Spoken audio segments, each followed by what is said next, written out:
Sa Brother Christianel, aral ay hatid. Sa bawat salita, pag-asa'y sumisilip. Ulan man o araw, bagyo ng buhay,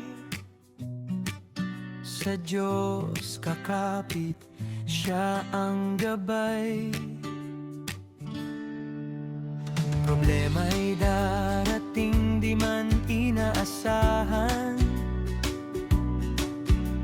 Pagsubok sa daan, minsan mabigatan.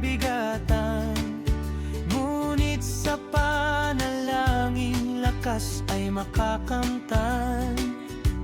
Sa Diyos na buhay, puso'y palalakasin niya.